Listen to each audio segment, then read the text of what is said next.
Le premier enseignement de ce matin, qu'est-ce que la miséricorde? Le premier point que j'aimerais voir avec vous, c'est l'enseignement de saint Thomas d'Aquin. Alors, qu'est-ce qu'il nous dit ce saint Thomas d'Aquin, donc ce grand docteur du Moyen-Âge? Alors, il ne part pas de rien. Il part d'abord de ce que dit saint Augustin sur la miséricorde. Alors, miséricorde, misericordia en latin comme en français, d'ailleurs, il y a le terme misère à l'intérieur et aussi le cœur. Alors, voici ce qu'il dit saint Augustin, donc pour expliquer un peu le mot. Le mot même de miséricorde, misericordia, l'indique un cœur misérable, donc cœur en latin c'est cor, misérable, miserum, et cor miserum, voilà, misericordia, on a les deux termes. Donc un cœur misérable, c'est-à-dire qui souffre de la misère d'autrui. Hein, un cœur qui souffre de la misère d'autrui. Voilà ce que dit saint Augustin pour définir la miséricorde. Et saint Thomas va reprendre cela et le développer théologiquement. Alors je pense que c'est important, vous voyez, de prendre un peu ces fondements-là, hein, parce que c'est un terme qu'on aime bien utiliser, hein, mais qu'est-ce qu'on met précisément derrière? Ça peut rester un peu flou, voyez, hein, et plus on approfondit le sens des mots que l'on utilise, plus ça devient juste aussi même spirituellement. Vous voyez, hein, parce que notre spiritualité, elle n'est pas dans le vide, hein, elle s'appuie sur la parole de Dieu, sur l'enseignement de l'Église, sur toute la réflexion et la sagesse de grands saints tout au long de l'histoire. Alors, sur la feuille de route, vous avez donc quelques extraits. Voici ce que dit saint Thomas sur la miséricorde. La miséricorde doit être attribuée à Dieu au plus haut point. Hein, donc pour lui, c'est l'attribut majeur, principal, voyez, de Dieu. C'est pas le seul, hein, mais en tout cas, c'est ce qui convient à Dieu au plus haut point. Et il précise que la miséricorde doit être attribuée à Dieu au plus haut point, mais selon ses effets et non pas selon une émotion qui révèle de la passion. Pour l'établir, il faut considérer qu'être miséricordieux, c'est avoir en quelque sorte un cœur misérable. Donc, vous voyez, là, il reprend l'expression de saint Augustin. Alors, c'est pas un cœur misérable, pas quelqu'un qui n'a pas de cœur, mais c'est un cœur, justement, qui est touché par la misère d'autrui, c'est-à-dire affecté de tristesse à la vue de la misère d'autrui, comme s'il s'agissait de la sienne propre. Comme s'il s'agissait de la sienne propre. Donc, vous voyez, un attribut de Dieu, la miséricorde, on parle de l'être même de Dieu.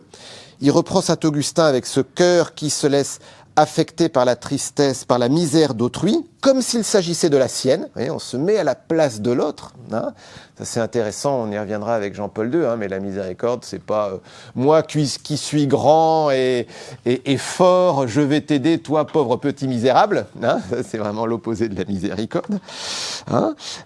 Et puis, vous voyez, cette précision, c'est que la miséricorde pour Dieu, ce n'est pas une émotion. Alors ça peut nous paraître un peu étrange, voilà, mais c'est que, vous voyez, Dieu n'a pas d'émotion au sens humain du terme, parce que qui dit émotion dit changement. Or Dieu ne change pas. Hein, c'est écrit aussi noir sur blanc dans la Bible. Hein. Toi, tu es toujours le même, tu ne changes pas. Dieu ne change pas. Voyez, donc il n'y a pas un jour il est content, un jour il est triste, un jour il est en colère, un jour il est miséricordieux, un jour je ne sais pas trop quoi. Non, voilà. Hein. Donc c'est pas, on peut pas mettre le terme d'émotion pour Dieu, mais vous voyez que si c'est pas au niveau des changements de notre sensibilité, c'est au niveau des effets. C'est-à-dire que Dieu, en quoi il va être miséricordieux, eh bien, c'est que il va agir notamment pour soulager la misère d'autrui, comme si c'était la sienne, vous voyez, alors que lui, il n'est pas misérable, hein, mais il a voulu se faire misérable en Jésus. Hein. Bon, on va y revenir un peu plus loin. Et alors, le texte continue. Il s'ensuit qu'on s'efforce de faire cesser la misère du prochain, comme on ferait pour la sienne, et tel est l'effet de la miséricorde. Hein. Et Dieu est affecté non pas par une émotion, mais il est concerné par la miséricorde en tant qu'il s'agit des effets de la miséricorde. De quel effet il s'agit? Faire cesser la misère du prochain. Donc voilà ce que fait la miséricorde en Dieu. Voici, c'est cela dont on parle quand on parle de la miséricorde divine. Donc s'attrister de la misère d'autrui ne convient pas à Dieu, s'attrister toujours ces émotions qui changent, mais faire cesser cette misère lui convient par excellence si nous entendons par misère une déficience quelconque. Or, les déficiences sont supprimées par l'octroi de quelque bonté, et l'on a montré précédemment que Dieu est la source première de toute bonté. Alors, je souligne aussi un autre aspect, c'est que là, saint Thomas dit que Dieu, par sa miséricorde, cherche à faire cesser la misère, mais cette misère, là, il n'y a pas encore le mot péché, mais c'est toute déficience, tout manque. Et ça, je crois que c'est intéressant, parce que la miséricorde, c'est pas juste ce qui concerne le péché, mais c'est aussi par rapport à la faiblesse. Voilà, un petit enfant qui apprend à marcher, on lui tient la main, on l'aide, c'est déjà une œuvre de miséricorde. Vous voyez, alors que il n'y a pas de péché dans le fait de ne pas savoir marcher quand on est un petit enfant. Vous voyez, voilà. Voilà. Donc, vous voyez, on pourrait définir la miséricorde comme la bonté de Dieu face à une déficience humaine. La bonté de Dieu face à une déficience humaine. Alors, je continue avec saint Thomas. La miséricorde ne se limite pas au péché. C'est ce que je viens de dire à l'instant. Mais c'est très intéressant de voir comment saint Thomas établit cela et notamment c'est ce qui va lui permettre de dire que la miséricorde est fondamentale en Dieu, et même plus fondamentale que la justice. Alors, voici ce que saint Thomas écrit, donc c'est toujours dans la Somme théologique. « L'œuvre de la justice divine présuppose toujours une œuvre de miséricorde et se fonde sur elle. » Alors, on reviendra sur justice et miséricorde, et vous voyez qu'il commence par affirmer que plus fondamental que la justice, c'est la miséricorde. Alors il explique, « Car rien n'est dû à la créature. » La justice, la définition de la justice, c'est rendre à chacun ce qui lui est dû. Vous avez fait une bonne œuvre, vous méritez une récompense. Vous avez fait une œuvre mauvaise, vous méritez un châtiment. Voilà. Donc ça, c'est rendre à chacun ce qui lui est dû, la justice. Rien n'est dû à la créature. Dieu ne nous doit rien. Vous voyez, Dieu ne nous doit rien. Donc nous, en justice, nous ne pouvons rien exiger de Dieu. Une conséquence de cela, c'est que on n'achète pas son salut. On le reçoit de Dieu. On y collabore en l'accueillant et en le faisant grandir et en le partageant, en aidant les autres à aller vers Dieu. Mais on n'a pas de droit sur Dieu. Voyez, rien n'est dû à la créature, si ce n'est en raison de quelque chose qui préexiste en elle, ou que l'on considère tout d'abord en elle. Et si cela est dû à la créature, ce sera en raison d'un présupposé encore intérieur. Ne pouvant aller ainsi à l'infini, on doit arriver à quelque chose qui dépend de la seule bonté de la volonté divine, laquelle est la fin ultime. Comme si l'on disait qu'avoir des mains est dû à l'homme en vue de son âme raisonnable. Avoir une âme lui est dû pour qu'il soit un homme, mais être un homme, cela n'a pas d'autre raison que la bonté divine. En toute œuvre de Dieu apparaît donc, comme sa racine première, la miséricorde. Et à partir du moment où nous sommes des créatures, eh bien, Dieu ne nous doit rien, et donc notre existence même est le fruit de la miséricorde. Vous voyez, ça c'est important de l'avoir en tête. Tout ce que nous sommes vient de la miséricorde de Dieu. Ça, je crois que c'est quelque chose que nous pouvons contempler. Vous voyez, c'est pas juste la miséricorde comme réparation du péché. J'ai entendu quelqu'un dire la miséricorde, c'est l'amour de Dieu face au péché. Ben non. La miséricorde, c'est pas juste l'amour de Dieu face au péché. En fait, la miséricorde, c'est l'amour de Dieu fondamental par rapport à nous qui n'avons pas de droit particulier sur Dieu puisque nous sommes ses créatures. Vous voyez ? Alors, il y a des choses que Dieu va récompenser en nous selon sa justice, hein, mais parce que, effectivement, une fois que nous sommes créés, nous faisons des choses bien, et donc Dieu, en justice, doit récompenser nos bonnes œuvres. Vous voyez, hein, vous avez ça dans la lettre aux Hébreux, hein, on doit croire que Dieu existe et qu'il rétribue ce qu'il aime. Hein, mais le fondement du fondement, notre existence est juste un cadeau de Dieu. Et déjà ça, vous voyez, c'est un fruit de la miséricorde. Voilà. Hein, Saint Paul dit par exemple dans la première lettre aux Corinthiens au chapitre 4, « As-tu quelque chose sans l'avoir reçu ?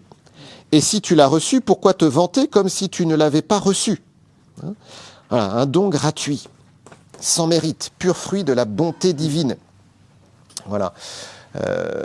Donc ça, je crois aussi, il faut qu'on se le rappelle, hein, parce que parfois on se plaint que des gens nous méprisent, que voilà, ils nous traitent pas selon la justice. Hein.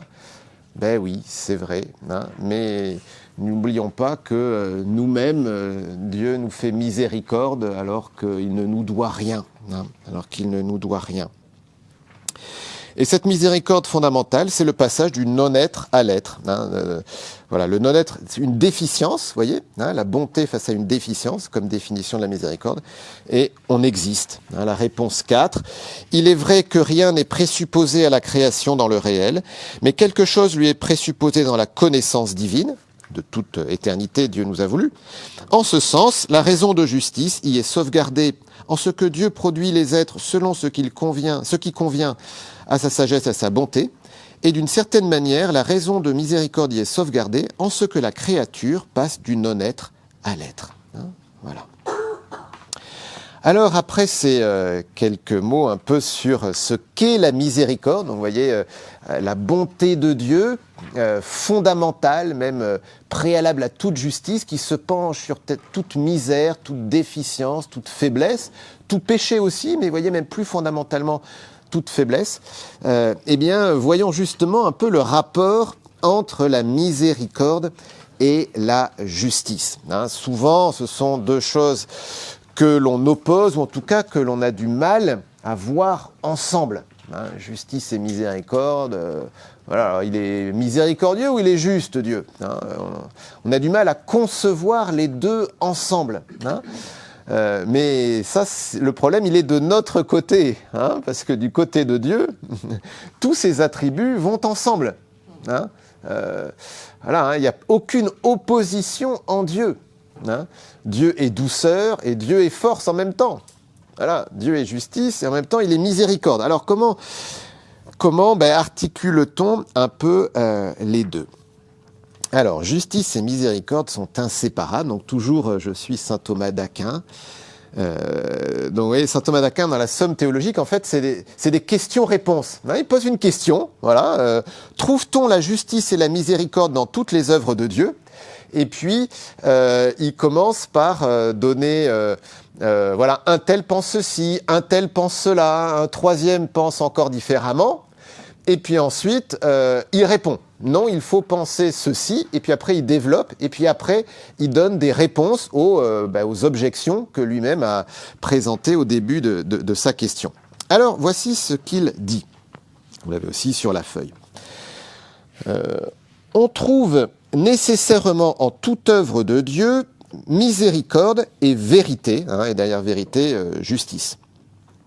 La raison de cette nécessité est que ce qui est attribué en vertu de la justice divine étendue soit à Dieu même, soit à quelque créature, ni dans un cas ni dans l'autre, il ne peut être omis dans une œuvre faite par Dieu. Bon, là il dit juste que il y a forcément toujours de la justice, hein, parce que, en fait, Dieu rend toujours à chacun ce qui lui est dû. Hein. Il explique, en effet, Dieu ne peut pas faire quelque chose qui ne soit pas conforme à sa sagesse et à sa bonté, et c'est de cette manière, comme nous l'avons dit, que quelque chose est dû à Dieu. Hein. Donc Dieu fait les choses selon sa sagesse, selon sa bonté, donc selon son être même de Dieu. Hein, donc, il est juste envers lui-même, Dieu. Hein, ça, on y reviendra avec Jean-Paul II. Hein, souvenons-nous que Dieu est toujours juste envers lui-même. Et il est aussi juste envers les créatures parce qu'il ne peut pas se renier lui-même, Dieu. Dieu est juste, donc forcément, il va rendre à chacun selon ce qui lui est dû. De même, quoi qu'il fasse dans les créatures, il le fait toujours selon l'ordre et la mesure convenable. Il ne peut pas nous traiter injustement, Dieu. C'est en quoi consiste la raison de justice.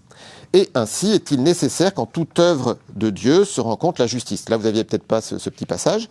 Par contre, vous avez la suite.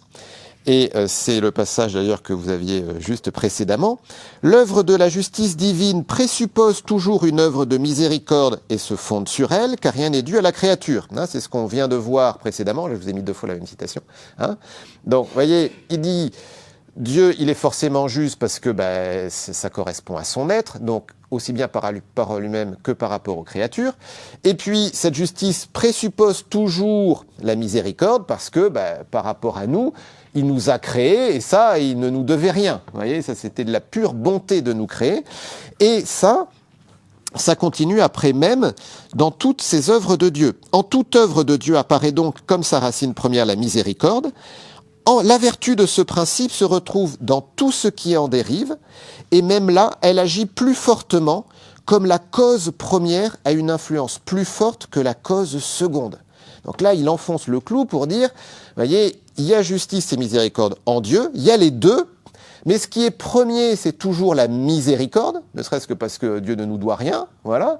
Et puis, en fait, c'est même encore plus important, comme la cause première est plus importante que la cause seconde, c'est-à-dire que ce qui est fondamental, ce qui est premier, c'est toujours plus important que ce qui suit. Et la première chose en Dieu, par rapport à nous, c'est le fait d'être miséricordieux. Donc, de toute façon, la miséricorde aura toujours le pas sur la justice, non pas en la niant, mais parce que elle est plus fondamentale, encore plus première.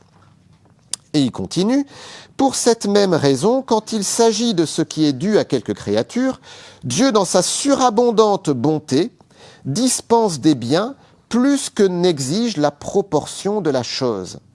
En effet, ce qui serait suffisant pour observer l'ordre de la justice est au-dessous de ce que confère la bonté divine, laquelle dépasse toute la proportion de la créature.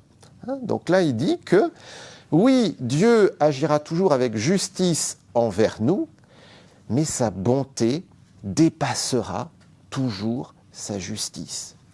Donc ce n'est pas une négation, ce n'est pas ou l'un ou l'autre. C'est les deux, toujours les deux, mais avec comme fondamental et plus grand, toujours la miséricorde, c'est-à-dire la bonté de Dieu par rapport à nos déficiences, nos faiblesses et même nos péchés. Voilà. Donc, il n'y a pas d'opposition, mais il y a un dépassement de la justice par la miséricorde. On va voir des exemples dans quelques instants. Alors, pourquoi justice et miséricorde semblent-elles s'opposer ? Alors, il répond lui-même à cette question. Alors, vous ne l'avez pas sur vos feuilles, mais je vous lis les choses. Si l'on attribue certaines œuvres à la justice de Dieu et d'autres à sa miséricorde, c'est parce qu'en certaines apparaît plus fortement la miséricorde et en d'autres la justice. Donc, il prend acte que y a parfois des choses dans les actions de Dieu, telles que la Bible nous les raconte ou que nous pouvons les expérimenter dans notre vie. Il y a parfois certaines choses qui nous apparaissent plus en lien avec la justice et d'autres qui nous apparaissent plus en lien avec la miséricorde. Et c'est vrai. Mais, vous voyez, c'est une apparence, mais si on creuse un peu plus loin, voici ce qu'il nous dit. Mais, dans la damnation même des réprouvés, la miséricorde apparaît. Mais c'est fort, ça. C'est-à-dire que même l'enfer, vous voyez, qu'on pourrait dire, c'est l'exemple même de la justice de Dieu. Même là, il y a de la miséricorde. Non, alors donc voilà, donc même dans la damnation des réprouvés, la miséricorde apparaît, non pour une relaxe totale, mais pour une certaine atténuation, car Dieu punit en deçà de ce qui est mérité. Et même si on a l'impression que certaines choses sont comme des punitions, c'est toujours infiniment plus faible que ce qu'on devrait vraiment recevoir en justice. De même, dans la justification de l'impie, la justice apparaît, car elle remet les fautes en raison de l'amour que cependant Dieu inspire lui-même par miséricorde. C'est ainsi qu'il est écrit de Madeleine, « Beaucoup de péchés lui sont pardonnés parce qu'elle a beaucoup aimé ». voyez, on a ce passage, c'est Luc 7, 47.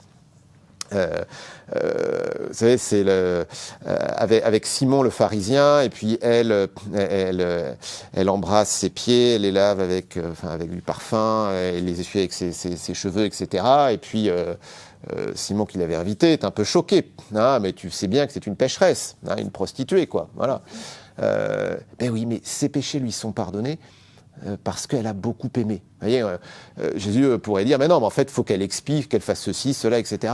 Mais non, en fait, son acte d'amour, aux yeux de Dieu, il est tellement valorisé que voilà, la dimension de justice n'est pas niée, parce qu'elle doit quand même faire quelque chose. Mais c'est infiniment plus faible que ce qu'il faudrait exiger en justice. Voilà. Donc, vous voyez, saint Thomas dit bien, oui, parfois, il y a des choses qui nous apparaissent plus comme de l'ordre de la justice, d'autres plus comme de l'ordre de la miséricorde, mais dans tous les cas, la miséricorde est présente, parce que Dieu est miséricorde. Il ne peut pas se renier à lui-même.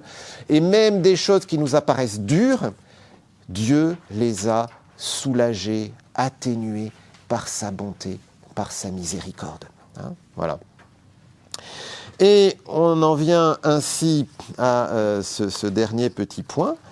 La miséricorde dépasse la justice. Donc voilà un peu dernier passage de saint Thomas. Dieu agit miséricordieusement, non certes en faisant quoi que ce soit de contraire à la justice, mais en accomplissant quelque chose qui dépasse la justice. Il n'y a pas opposition. La miséricorde est toujours première, la miséricorde atténue toujours la justice, la miséricorde dépasse la justice. Il en est comme de celui qui, devant 100 deniers, en donne 200, en prenant sur ce qui lui appartient. Cet homme n'agit pas contre la justice, mais il agit, selon le cas, par libéralité ou par miséricorde. Un exemple là, vous savez, c'est le publicain là. Voilà, si j'ai fait du mal à quelqu'un, je vais lui rendre au quadruple. Vous voyez ? En justice, il aurait dû rendre exactement, mais parce qu'il a été touché par Dieu, eh bien, il rend 4 fois plus. Vous voyez ? Dieu agit de la même façon. De même, celui qui remet une offense commise envers lui, car celui qui remet quelque chose le donne en quelque manière. Pardonner une offense, c'est une œuvre de miséricorde. Aussi l'apôtre appelle-t-il la rémission, donc le pardon des péchés, un don ou un pardon. Pardonnez-vous les uns aux autres, comme le Christ vous a pardonné. On voit par là que la miséricorde ne supprime pas la justice, mais est en quelque sorte une plénitude de justice. C'est ce qui fait dire à saint Jacques, la miséricorde exalte le jugement au-dessus de lui-même. Jacques 2, 13. Une bonne illustration de ça, c'est la parabole des ouvriers de la dernière heure. En Matthieu 20, vous vous rappelez, donc le maître vient embaucher des ouvriers, il y en a qui sont là dès le matin, voilà, et il convient avec eux d'un salaire d'une pièce d'argent pour la journée, qui correspond au salaire de l'époque, voilà, 1 denier, très bien. Et puis, il embauche d'autres personnes au fur et à mesure de la journée, et puis à la fin vient le paiement de chacun. Et il s'amuse un peu, puisqu'il commence en donnant le salaire à ceux qui ont travaillé le moins, et il leur donne 1 denier, comme à ceux qui ont travaillé depuis le matin, à qui il donne aussi 1 denier. Et ceux qui ont travaillé depuis le matin s'insurgent, c'est injuste. Mais non, il n'y a aucune injustice. La justice, c'était qu'ils soient payés selon leur contrat. Leur contrat, c'était 1 denier. Ils ont ce qui leur revient. Et d'ailleurs, Jésus leur dit, moi, mon ami, je ne suis pas injuste envers toi. N'as-tu pas été d'accord avec moi pour 1 denier ? Prends ce qui te revient et va-t'en. Donc, vous voyez, la justice. Voilà. Je veux donner au dernier venu autant qu'à toi. N'ai-je pas le droit de faire ce que je veux de mes biens ? Ou alors ton regard est-il mauvais parce que moi, je suis bon ? Voyez ? Le fait que le maître donne plus à ceux qui ont... Enfin, pas donne plus, donne la même chose à ceux qui ont travaillé moins, il ne lèse en rien la justice qui est due à ceux qui ont travaillé toute la journée, mais c'est de la pure miséricorde, surabondance. Il n'y a aucune contradiction, il y a juste un débordement. Vous voyez, hein? Voilà, donc ça je crois que c'est vraiment important d'avoir cela en tête, hein, la miséricorde, hein, comme attribut qui convient au plus haut point à Dieu, hein, une miséricorde qui ne se limite pas au péché, puisque le fait même d'exister dépend de la bonté de Dieu, de sa miséricorde, parce que Dieu ne nous doit rien, voilà, hein, en tout cas notre existence, c'est pas un dû, hein, c'est un don. Voilà. Et puis cette interaction entre justice et miséricorde qui ne s'oppose pas. La miséricorde est toujours première, hein, et cette miséricorde dépasse la justice, l'adoucit également, hein, tout en ne la niant pas, hein, mais en la dépassant. Hein, en la dépassant. Ce que dit Sainte Faustine. Oui, ah bah oui, Exactement, ouais, tout à fait, tout à fait. Alors, regardons cela maintenant avec un autre angle. Saint Jean-Paul II, dans son encyclique Dives in Misericordia, riche en miséricorde, je crois que c'est sa deuxième encyclique, hein, de Jean-Paul II, donc il a voulu mettre ça vraiment au début de son pontificat. N'hésitez pas à lire cette encyclique, je trouve facilement sur Internet ou dans les bonnes librairies. Voilà, c'est une très belle méditation sur la miséricorde. Alors, il ne parle pas de Sainte Faustine, mais il y a beaucoup de choses qui sont inspirées d'elle, il me semble. Alors, je ne peux pas tout commenter de ce texte, mais je prends quelques éléments. Un premier élément, c'est de contempler la miséricorde en Jésus. Vous évoquez Sainte Faustine, c'est vrai que le tableau qu'on connaît de Sainte Faustine, c'est Jésus. Voilà, avec ses rayons qui sortent de son cœur. Donc l'image que Dieu donne de la miséricorde, c'est Jésus. Et la miséricorde, ce n'est pas juste un attribut de Dieu. On pourrait dire que la miséricorde s'est faite chair. La miséricorde a un visage. La miséricorde a été personnifiée. Elle est personnifiée. On pourrait dire que la miséricorde est une personne, finalement, qui est Jésus. Alors, oui, je vous ai mis un petit passage. Je vous lis peut-être un passage qui précède. Dieu qui habite une lumière inaccessible parle aussi à l'homme à travers l'image du cosmos. En effet, ce qu'il y a d'invisible depuis la création du monde se laisse savoir à l'intelligence à travers ses œuvres, son éternelle puissance et sa divinité. Cette révélation manifeste Dieu dans l'insondable mystère de son être un et trine, entouré d'une lumière inaccessible. Cependant, dans cette révélation du Christ, nous connaissons Dieu d'abord dans son amour envers l'homme, dans sa philanthropie. Là, ces perfections invisibles deviennent visibles. Alors, ça, vous ne l'avez pas sur vos feuilles, mais vous voyez, Jean-Paul II commence par parler de la création. Et rappelez-vous, saint Thomas, il dit, ce qui est fondamental, justement, c'est cette miséricorde, même avant le péché, puisque la création elle-même manifeste la miséricorde de Dieu. Et puis ensuite, Dieu qui se révèle petit à petit, va se révéler en plénitude dans le Christ, et dans le Christ, les perfections invisibles de Dieu, parce que Dieu, personne ne l'a jamais vu, elles deviennent visibles. Et là, vous avez le passage. Ainsi, dans le Christ et par le Christ, Dieu devient visible dans sa miséricorde.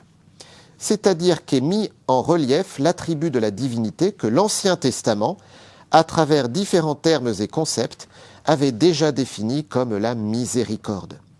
Le Christ confère à toute la tradition vétérotestamentaire de la miséricorde divine sa signification définitive. Non seulement il en parle et l'explique à l'aide d'images et de paraboles, mais surtout, il l'incarne et la personnifie.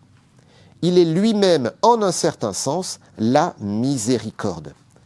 Pour qui la voit et la trouve en lui, Dieu devient visible comme le Père riche en miséricorde. Voilà. Donc vous voyez, Dieu devient visible dans sa miséricorde et même le Christ incarne et personnifie. Il est lui-même, en un certain sens, la miséricorde. Voilà, ça je trouve que c'est très beau de voir Jésus comme la miséricorde personnifiée, incarnée, pourrait-on dire.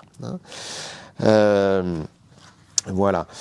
Alors, je continue avec ce rapport entre justice et miséricorde. Donc c'est toujours évidemment la question, et donc Saint Jean-Paul II ne l'élude pas.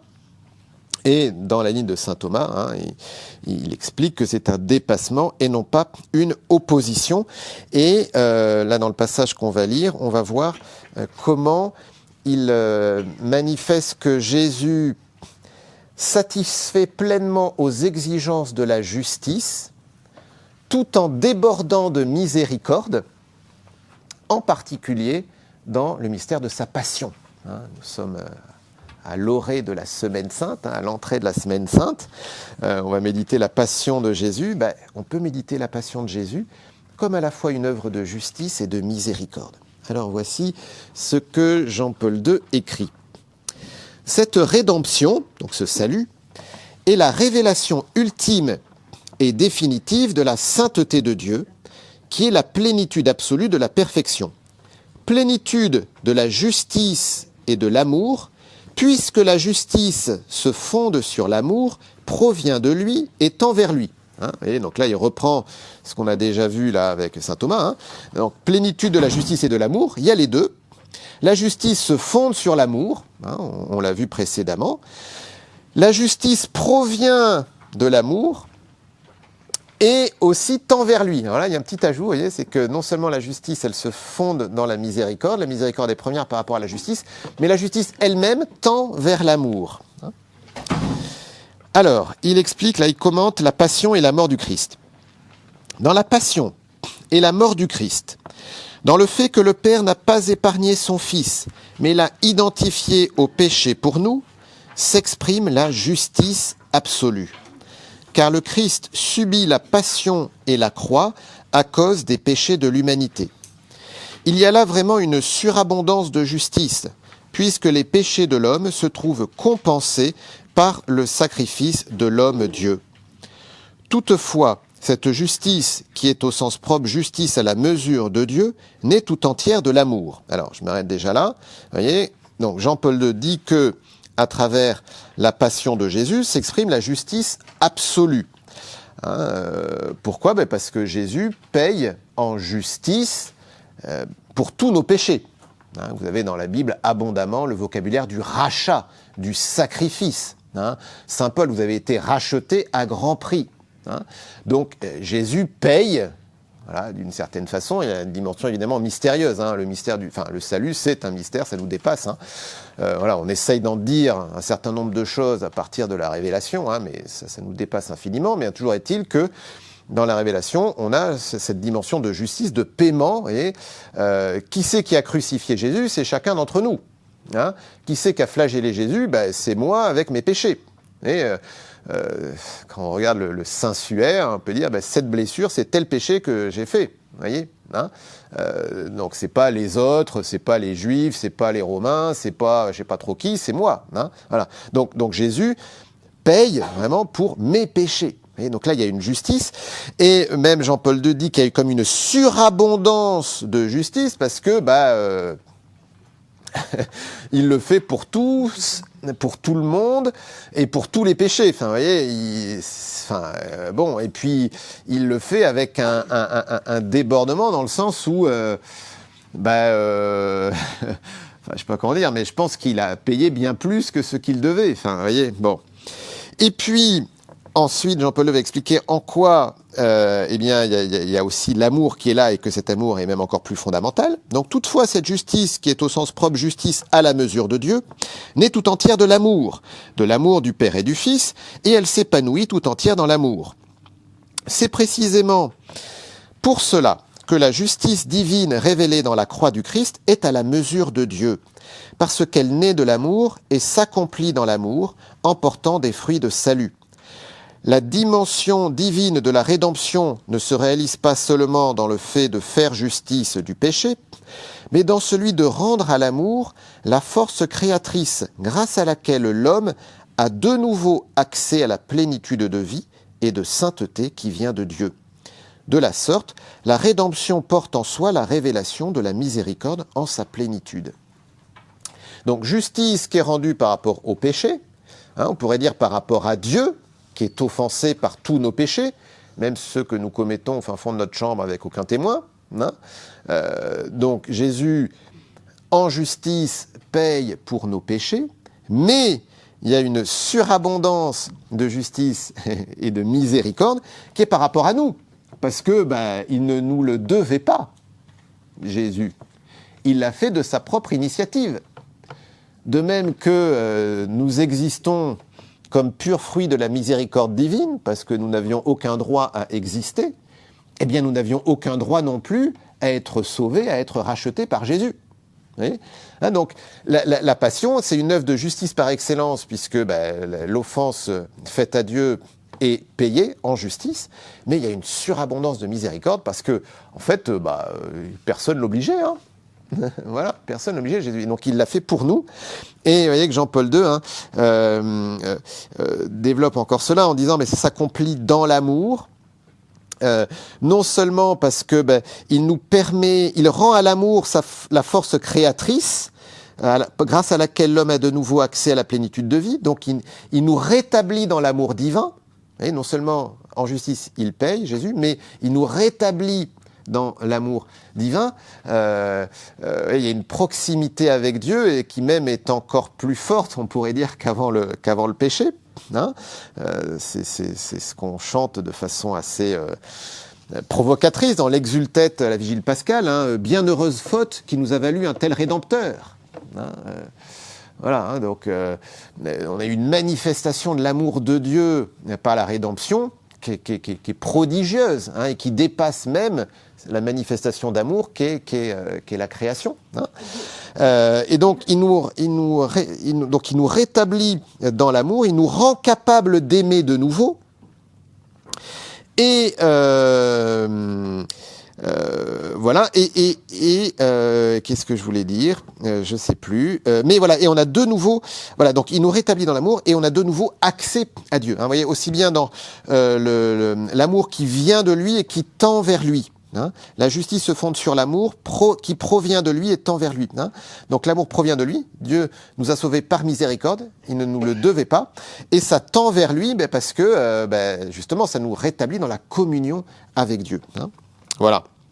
Vous voyez, on pourrait dire que la croix, c'est une justice envers Dieu, une miséricorde envers les hommes, le tout issu de l'amour trinitaire. Voilà. Vous voyez, donc dans cette passion dans laquelle nous allons entrer, là, méditons cela vraiment comme une illustration par excellence de la miséricorde. Toujours pour revenir à ce tableau de Sainte Faustine, c'est le cœur transpercé de Jésus, vous voyez, qui est peint. Donc, qu'est-ce qui représente la miséricorde ? C'est Jésus, et pas Jésus comme ça, Jésus souffrant, le cœur transpercé par nos péchés, mais d'où jaillit la vie. Voilà, donc on a vraiment là une belle illustration. Alors, un autre passage biblique que commente saint Jean-Paul II, c'est la parabole du fils prodigue. Alors ça, pour le coup, on est habitué à voir cette parabole du fils prodigue comme parabole de la miséricorde. Ceci dit, je me pose quand même la question si le fait que dans toutes nos séances de caté ou nos veillées miséricorde, etc., le fait de mettre quasiment à chaque fois quelque chose sur le fils prodigue, c'est pas dû à Jean-Paul II. Vous voyez, ça serait intéressant de voir si il n'a pas vraiment aidé à ce que l'on mette en valeur davantage ce passage de Luc 15. Alors, là, c'est de nouveau très intéressant parce que dans ce passage, il va montrer comment il y a à la fois la justice et la miséricorde. On a toujours du mal à mettre les deux ensemble, hein. Donc là, il l'a traité pour la croix. Et bien là, on va le voir aussi dans le fils prodigue, avec aussi la question du fils aîné, hein. Alors, donc sur votre feuille de route, alors je vous lis 3 lignes avant. Dans la parabole de l'enfant prodigue, on ne trouve pas une seule fois le terme justice, ni même dans le texte original celui de miséricorde. Toutefois, le rapport de la justice avec l'amour, qui se manifeste comme miséricorde, s'y inscrit avec une grande précision. Il apparaît clairement que l'amour se transforme en miséricorde lorsqu'il faut dépasser la norme précise de la justice, précise et souvent trop stricte. Une fois dépensés les biens reçus de son père, l'enfant prodigue mérite, après son retour, de gagner sa vie en travaillant dans la maison paternelle comme mercenaire et de retrouver éventuellement peu à peu une certaine quantité de biens matériels, mais sans doute jamais autant qu'il en avait dilapidé. Voici ce qui serait exigé dans l'ordre de la justice. D'autant plus que ce fils avait non seulement dissipé la part d'héritage lui revenant, mais en outre touché au vif et offensé son père à cause de sa conduite. Celle-ci, qui de son propre aveu l'avait privé de la dignité de fils, ne pouvait pas être indifférente à son père, qui devait en souffrir et se sentir mis en cause. Et pourtant, il s'agissait en fin de compte de son propre fils, et aucun comportement ne pouvait altérer ou détruire cette relation. L'enfant prodigue en est conscient, et c'est précisément cette conscience qui lui montre clairement sa dignité perdue et lui fait juger correctement de la place qui pouvait encore être la sienne dans la maison de son père. Donc, premier constat, c'est que quand le fils revient en disant « je ne suis pas digne d'être appelé ton fils, prends-moi comme l'un de tes ouvriers », oui, c'est juste de la justice, hein, voilà. C'est très clair. Et la justice, et même, souligne Jean-Paul II, ça serait sympa au père de le prendre quand même comme un de ses ouvriers, vu l'offense qu'il lui a faite, hein. Et c'est quand même violent de dire à son père, écoute, donne-moi la part d'héritage qui me revient, puis je te quitte. Enfin bon, c'est un peu, dommage que tu sois pas déjà mort, quoi, hein. Bon. C'est un peu ça quand même, hein, voilà. Et donc après revenir, oui, excuse-moi, mais en fait, bon, voilà. Donc en justice, effectivement, il a ce qu'il mérite. Il n'a plus aucun droit filial, pour le dire autrement. Et selon la justice, il a perdu ce droit filial, même si Jean-Paul II fait quand même remarquer que la relation père-fils, rien ne peut la détruire. Hein, donc il y a aussi une justice qui concerne l'être du père. Alors justement, il va développer ça. Alors, il faut que je saute 2-3 passages. Et donc, j'en viens à la suite là que vous avez sur vos feuilles. La fidélité à soi-même. Non, il faut quand même que je vous dise quelques lignes avant. La description précise de l'état de l'âme de l'enfant prodigue nous permet de comprendre avec exactitude en quoi consiste la miséricorde divine. Il n'y a aucun doute que dans cette simple mais pénétrante analogie, la figure du père de famille nous révèle Dieu comme père. Le comportement du père de la miséricorde, sa manière d'agir, qui manifeste son attitude intérieure, nous permet de retrouver les différents aspects de la vision vétérotestamentaire de la miséricorde dans une synthèse totalement nouvelle, pleine de simplicité et de profondeur. Le père de l'enfant prodigue est fidèle à sa paternité. Fidèle à l'amour dont il comblait son fils depuis toujours. Cette fidélité ne s'exprime pas seulement dans la parabole par la promptitude de l'accueil lorsque le fils revient à la maison, elle s'exprime surtout bien davantage par cette joie, par cette fête si généreuse à l'égard du prodigue après son retour qu'elle suscite l'opposition et l'envie du frère aîné qui lui ne s'était jamais éloigné de son père et n'avait jamais abandonné la maison. Et là, vous l'avez sur la feuille. La fidélité à soi-même de la part du Père, un aspect déjà connu par le terme de l'Ancien Testament « Hésed », est en même temps exprimé d'une manière particulièrement chargée d'affection. Nous lisons en effet que le Père, voyant l'enfant prodigue revenir à la maison, fut pris de pitié, courut se jeter à son cou et l'embrassa tendrement. Il agit évidemment poussé par une profonde affection, et cela peut expliquer aussi sa générosité envers son fils, générosité qui indignera tellement le frère aîné. Cependant, les causes de cette émotion doivent être recherchées plus profondément. Le père est conscient qu'un bien fondamental a été sauvé, l'humanité de son fils. Alors on a plusieurs éléments là. Donc, on l'a dit, en justice, le fils prodigue, on ne lui doit plus rien. La seule chose qu'il peut espérer, c'est éventuellement être traité comme un serviteur. Mais il y a une autre justice qui est que le père doit être juste envers lui-même. Et donc, il est père. Voilà. Et ça ne peut pas être détruit, même par le péché de son fils, même par l'offense de son fils. Hein. Et Jean-Paul II fait remarquer que dans l'Ancien Testament, on a ce terme de hesed, alors je le prononce pas bien, mais qui correspond à la fidélité. Et cette fidélité, parfois on la traduit aussi par miséricorde. Mais c'est quand même intéressant parce que cette fidélité, vous voyez, elle a aussi une dimension de justice. C'est parce qu'il est juste envers lui-même, Dieu, qu'il va être miséricordieux. C'est parce qu'il veut être juste envers sa paternité que le Père va déployer une surabondance de miséricorde envers les pécheurs. Vous voyez, hein? Et alors ça, on le verra cet après-midi, c'est Thérèse de Lisieux qui va dire « moi j'attends autant de sa justice que de sa miséricorde ». Parce qu'en fait, c'est justement parce que Dieu est juste qu'il est miséricordieux, en fait.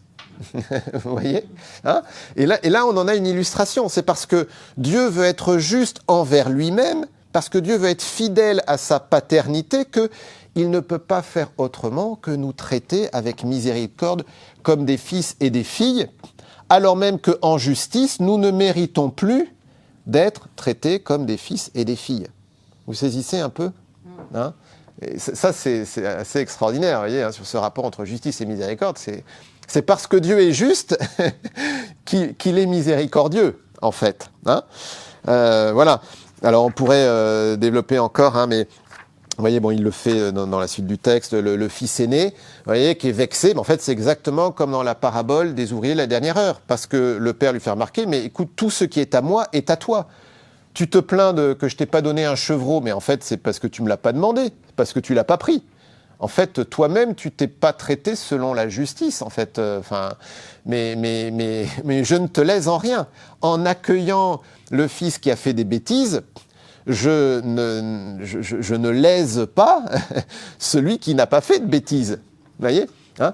Tout ce qui est à moi est à toi, c'est très fort parce que c'est une parole même de Jésus, hein, en Saint Jean. Hein, tout ce qui est au Père est à moi. Hein? Donc quand le Père, là dans cette parabole qui est en Saint Luc, dit ça par rapport au fils aîné, c'est très fort. C'est lui dit, mais en fait, tu es comme mon égal. Voilà, donc il n'y a aucune offense qui t'est faite. Hein, voilà. Et donc là aussi, et ça c'était la parabole des ouvriers de la dernière heure, mais est-ce que tu vas me regarder avec un œil mauvais parce que moi je suis bon? Vous voyez, hein? Quand Dieu fait miséricorde, entrons dans la miséricorde divine et ne devenons pas mauvais. Vous voyez, hein? On pourrait presque dire que la façon dont nous regardons la miséricorde envers les autres révèle notre cœur. Si nous ne sommes pas capables de nous réjouir de la miséricorde faite à l'un de nos frères et sœurs, c'est sans doute que notre cœur est encore bien alourdi par le péché. Hein, voilà. Hein, cette miséricorde de Dieu, nous avons à en vivre. Hein, nous avons à en vivre. Voilà, ça va être le troisième point. Alors le temps passe très vite. Juste quelques éléments encore que développe Jean-Paul II. Nécessité de la justice avec le pardon. Je trouve ça très intéressant, c'est que tout en soulignant que la miséricorde dépasse la justice, il souligne le fait que la miséricorde, encore une fois, ne nie pas la justice, elle ne s'y oppose pas, et que même le pardon ne s'oppose pas à la justice. Hein, et c'est aussi une question de dignité. Alors, j'ai pas eu le temps de lire les passages, mais il développe aussi le fait que, par rapport au fils prodigue, ce qui touche le père, c'est que son fils a perdu sa dignité. Et donc, il veut le rétablir dans sa dignité de fils. Ça, c'est un thème majeur de Jean-Paul II, hein, la dignité humaine, hein, depuis le commencement de l'existence jusqu'à la mort naturelle, voilà. Hein, et puis, le respect dû à tout être humain tout au long de sa vie. Hein. Voilà, la dignité humaine, et donc Dieu nous rétablit dans notre dignité. Ça aussi, c'est une œuvre de la miséricorde. Mais voilà, donc je reviens sur cette histoire de la nécessité de la justice avec le pardon. Donc là, vous l'avez sur vos feuilles. Il est évident qu'une exigence aussi généreuse de pardon, donc là, il dit que voilà, il faut pardonner 70 fois 7 fois. Hein. Il est évident qu'une exigence aussi généreuse de pardon n'annule pas les exigences objectives de la justice. La justice bien comprise constitue, pour ainsi dire, le but du pardon. Dans aucun passage du message évangélique, le pardon ni même la miséricorde qui en est la source ne signifie indulgence envers le mal, envers le scandale, envers le tort causé ou les offenses. En chaque cas, la réparation du mal et du scandale, le dédommagement du tort causé, la satisfaction de l'offense sont des conditions du pardon. C'est très fort, hein. Vous voyez, parfois on dit, bah oui, vous les cathos, c'est facile, vous pouvez faire ce que vous voulez, vous allez vous confesser, puis hop, tranquille, quoi, pardonnez. Ben non.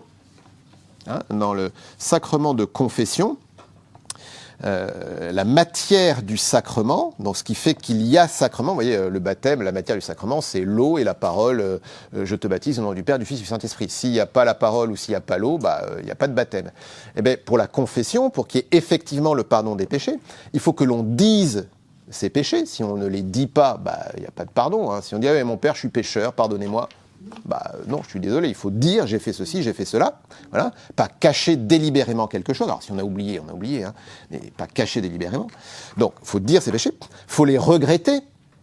S'il n'y a pas de regret, ben, il n'y a pas de matière du sacrement. Donc, c'est tout le problème, vous voyez, avec des péchés, des personnes qui sont dans des situations de péché. Et c'est pas forcément que c'est plus grave que telle ou telle chose, mais c'est que, en fait, en sortant du confessionnal, on recommet immédiatement le péché. Donc, en fait, vous voyez, il n'y a pas de contrition, il n'y a pas de désir de changement. Donc, s'il n'y a pas de désir de changement, ben, on peut pas. Enfin, le pardon est inopérant. Vous voyez. Alors, ce qui ne veut pas dire qu'on on va pas retomber, mais on aura quand même essayé de lutter, vous voyez. Mais si délibérément, ah ben non, moi, je commets l'adultère, mais demain je le recommettrai, bah non, il ne peut pas y avoir de pardon. Donc, vous voyez, faut dire ses péchés, il faut les regretter, donc avoir le désir de changer, et puis il faut essayer de réparer. Ouais, donc c'est ça l'objet normalement de la pénitence que donne le prêtre. Alors il y a bien des choses qu'on ne peut pas réparer directement, donc c'est pour ça que souvent cette pénitence c'est une prière. Mais si vous avez volé quelque chose, normalement le prêtre en pénitence doit vous dire de rendre ce que vous avez volé. Vous voyez ? Et même s'il ne vous le dit pas, vous avez le devoir de le faire. En tout cas, le pardon reçu ne sera effectif que si effectivement vous cherchez à réparer. Enfin, je dis vous, je dis moi pour moi aussi, hein, c'est pareil, hein, pour nous tous. Hein. Vous voyez, hein. Donc là, Saint Jean-Paul II le rappelle, ça. Donc, vous voyez, quelqu'un qui a commis un péché très grave, ben, le pardon de ses péchés dépend aussi de ce qu'il va essayer de faire pour réparer. Voilà. Alors, encore une fois, il y a des choses qu'on peut réparer directement, d'autres qu'on ne peut pas réparer directement. Hein. Donc, c'est pour ça qu'il y a aussi... justement, cette surabondance de miséricorde qui fait que parfois, voilà. Hein.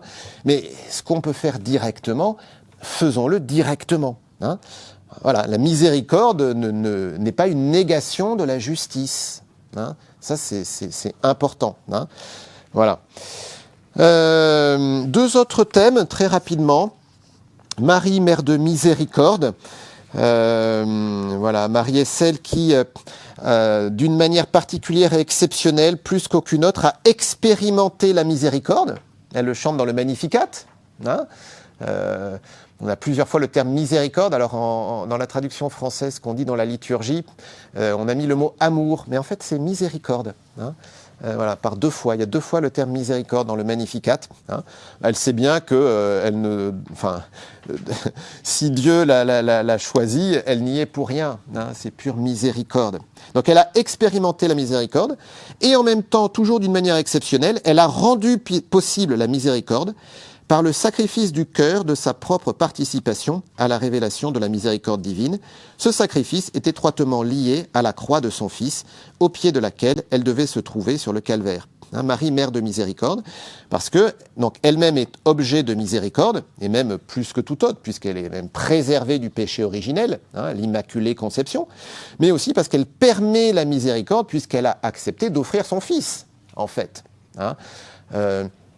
C'est dans une poésie de Thérèse de Lisieux, sa plus longue, sur la Vierge Marie, où elle dit que Marie est au pied de la croix comme un prêtre à l'autel. Hein, comme un prêtre à l'autel. Voilà. Elle offre son fils. Hein, elle offre son fils. Voilà. Et donc c'est aussi dans ce sens-là qu'on peut parler de Marie co-rédemptrice, non pas qu'elle aurait acquis le salut, hein, ça, il n'y a que le Christ qui a acquis le salut, hein, mais parce qu'elle a participé par son oui. En fait, comme nous-mêmes, nous sommes appelés à participer au salut de nos frères et sœurs, en leur témoignant la bonne nouvelle, en priant pour leur salut, en faisant tout ce que nous pouvons faire. Hein. Voilà. Alors même si le terme co-rédempteur, est plus tellement en état de grâce, on va dire actuellement, mais la réalité, elle est bien présente. Voilà. Bon, on pourrait développer encore d'autres choses. Et puis l'Eucharistie et la confession comme évidemment les deux sacrements par excellence de la miséricorde. Voilà, la réconciliation, la confession, évidemment, hein, puisque c'est le lieu du pardon de Dieu. Hein, et c'est bien le lieu de la disproportion, vous voyez, entre le don de Dieu et puis nos œuvres à nous, puisque on arrive avec tous nos péchés, puis on est pardonné, on a une petite pénitence, voilà, une petite réparation, mais la réparation que nous faisons par rapport à tout ce que nous avons pu commettre, c'est vraiment de la miséricorde. Voilà. Et puis l'Eucharistie, hein, l'Eucharistie en tant qu'actualisation du mystère pascal, où se déploie par excellence la miséricorde sur la croix, hein, on l'a vu. Voilà. Dernier point dans les 2-3 minutes qui nous restent, expression concrète de la miséricorde. Alors, vous voyez, c'est le fait que cette miséricorde que nous admirons en Dieu, nous avons à en vivre. Hein, soyez miséricordieux comme votre Père du ciel est miséricordieux. Voilà, c'est ce que nous lisons dans le Notre Père aussi. Hein, pardonne-nous nos offenses comme nous-mêmes nous pardonnons à ceux qui nous ont offensés. Voilà, si vous voulez qu'il vous soit fait miséricorde, faites vous-même miséricorde. Alors c'est là où on peut évidemment mentionner tout l'apport de Sainte Faustine. Hein, donc je vous ai listé quelques moyens liturgiques, dévotionnels. La fête de la miséricorde divine, le dimanche de la miséricorde, le deuxième dimanche de Pâques, institué par Jean-Paul II en l'an 2000. Le chapelet à la miséricorde divine, l'image du Christ miséricordieux, l'heure de la miséricorde à 15h, voilà. Hein, différentes choses qu'on peut développer. Les sacrements de la miséricorde, je les ai évoqués, l'Eucharistie, la réconciliation. Les deux d'ailleurs étant inséparables. Hein, il faut que notre confession soit à la mesure de la régularité de notre communion. Hein. Vous savez que l'Église demande qu'on se confesse au minimum une fois par an, notamment avant Pâques, pour pouvoir communier à Pâques. Mais ça, en fait, c'est une demande de l'Église qui est assez ancienne, à une époque où, de fait, on communiait 2-3 fois par an. Voilà, grand maximum. Hein. Donc effectivement, avant de communier, on se confessait, on communiait à Pâques et on se confessait, voilà. Mais maintenant, nous, on communie tous les dimanches et peut-être même, pour plusieurs d'entre nous, en semaine. Donc il faut que nous nous confessions à la mesure de notre communion. Hein. C'est tout simplement du bon sens, vous voyez, quand on invite quelqu'un chez soi, on fait un peu de ménage. Hein, ça ne viendrait pas à l'idée d'inviter une personne chère ou une personne importante chez nous sans avoir fait le ménage depuis 1 an, même depuis 1 mois. Bon, alors après je vous dis pas vous confessez tous les jours ou toutes les semaines parce que à la fin on devient un peu scrupuleux quand même. Hein, mais tous les mois, vous voyez, je pense que c'est bien hein, si on a une pratique quand même assez régulière. Hein, voilà. Donc vous voyez, confession et communion, confession et Eucharistie vont ensemble. Et puis les œuvres de miséricorde. Sainte Faustine, vous connaissez sans doute ce passage, miséricorde en acte, miséricorde en parole, miséricorde en prière, hein, donc de poser des actes de miséricorde, hein, avoir des paroles de miséricorde, de consolation, de soutien, d'encouragement, et puis miséricorde de prière, hein, quand on peut pas forcément faire les deux autres, hein, on peut toujours prier, mais n'oublions pas quand même cette miséricorde en acte. Hein, miséricorde en acte. C'est le pape François pour l'année de la miséricorde, qui et même ce jubilé de la miséricorde, qui avait rappelé les œuvres de miséricorde corporelle et les œuvres de miséricorde spirituelle. Hein, je vous les reliste. œuvre de miséricorde corporelle. Donner à manger aux affamés, donner à boire à ceux qui ont soif, vêtir ceux qui sont nus, accueillir les étrangers et les pèlerins, assister les malades, visiter les prisonniers, ensevelir les morts. Ah non, alors, c'est vraiment des choses très concrètes. Ouais. Qu'est-ce que concrètement, matériellement, je peux faire, hein? Alors, ce n'est pas forcément toujours quelque chose qui engage mon argent, hein, mais ne serait-ce que offrir de mon temps, hein, voilà, passer du temps pour écouter quelqu'un qui est dans la peine, et voilà, hein, miséricorde corporelle.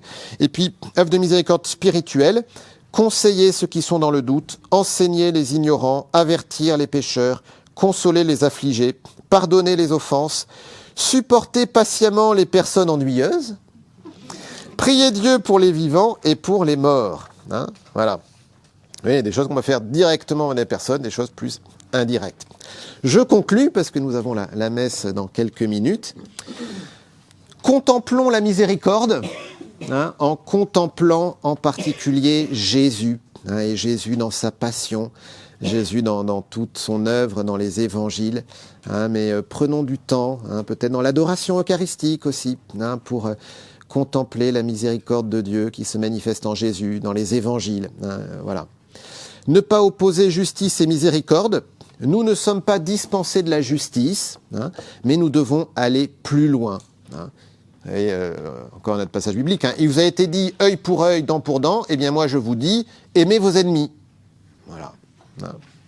Et vivons de la miséricorde, hein, en lien envers Dieu, tout ce qui concerne la confession, l'Eucharistie, toutes les dévotions, hein, comme celle de Sainte Faustine, et envers le prochain. Hein, mettons en acte cette miséricorde, toutes les œuvres de miséricorde.